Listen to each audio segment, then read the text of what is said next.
Bagaimanakah akhir atau nasib dari nasabah ketika mereka gagal bayar atau galbay di pinjaman online tahun 2023? Assalamualaikum warahmatullahi wabarakatuh. Halo teman-teman, selamat datang di channel Sister Pinjol. Di video ini kita bakal ngebahas tentang resiko dan juga solusi ketika gagal bayar di pinjaman online. Banyak banget di luar sana orang yang merasa takut dan juga khawatir ketika menghadapi yang namanya masalah gagal bayar atau galbay di pinjol. Sebenarnya teman-teman, mereka ini seringkali merasa sibuk memikirkan hal-hal yang sebenarnya itu belum tentu atau belum pasti untuk terjadi. Kemudian sampai kapan sih dan bagaimana ya efek akhir ketika melakukan galbay pinjol? Apakah bakal ada somasi yang diajukan atau yang ditujukan pada kita? Dan apakah jika ada somasi itu bakal berujung ke pidana ataukah ke perdata? Teman-teman, ketika kalian untuk mendapatkan somasi, belum tentu somasinya itu asli. Ya, kalaupun somasinya itu asli, berarti artinya ya itu cuma buat peringatan untuk kalian. Teman-teman, somasi yang dilancarkan kepada peminjam itu nggak bakal berujung pada pidana atau kepolisian.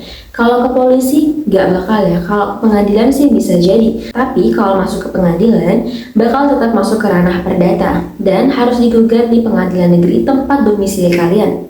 Kemudian apakah hal ini tuh mungkin?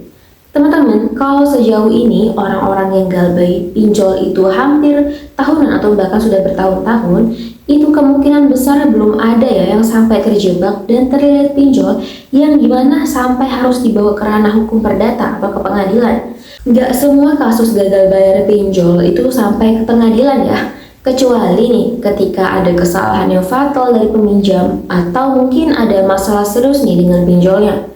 Kemudian, kemungkinan pinjol ini bawa kasus seperti ini ke pengadilan itu kecil sekali. Kenapa? Karena kalau membahas tentang masalah biaya, menggugat ke pengadilan itu bukan sesuatu yang murah. Memang bukan dari segi biaya, tapi dari segi waktu, kemudian dari segi prosesnya, kemudian banyak lagi hal-hal yang harus dipersiapkan.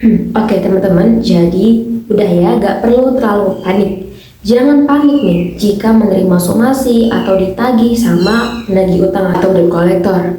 Memang sih ketika kalian itu galbay, resiko terberat itu mungkin ya slick OJK ya, kalian masuk ke daftar blacklist. Tapi sebenarnya slick OJK itu juga bukan hal yang besar ketika teman-teman itu belum ada rencana atau nggak ada rencana buat pinjam uang di instansi keuangan lain, atau ketika teman-teman tuh nggak punya rencana untuk melakukan pembelian besar dalam waktu yang dekat. Jadi itu tadi ya teman-teman, penting buat kita untuk tetap tenang dan jangan terpengaruh oleh ancaman-ancaman hukum dari DC yang sebenarnya itu tuh juga belum tentu bakal terjadi pada kita. Jadi ketika memang teman-teman ini berada dalam masalah, kemudian belum bisa melunasi hutang-hutang pinjol atau tagihan pinjaman online, gak perlu dipaksakan untuk membayar hutang saat ini juga. Kalau memang gak ada uangnya, galbaykan aja dulu. Galbay di sini bukan berarti gak mau bayar atau gak ada niatan untuk membayar sama sekali, tapi memang karena keadaan atau karena ada masalah sehingga belum bisa untuk melunasi hutang saat ini. Gak apa-apa galbay, yang penting tetap punya niat untuk melunasi hutang-hutang tersebut. Tabung saja pelan-pelan, fokus saja pada pekerjaan atau fokus untuk mencari pekerjaan sampingan agar bisa menabung untuk melunasi hutang-hutang di kemudian hari. Oke, sekian dulu untuk video kali ini. Mohon maaf apabila ada salah kata. Sekian, terima kasih. Wassalamualaikum warahmatullahi wabarakatuh. Sampai jumpa di video selanjutnya.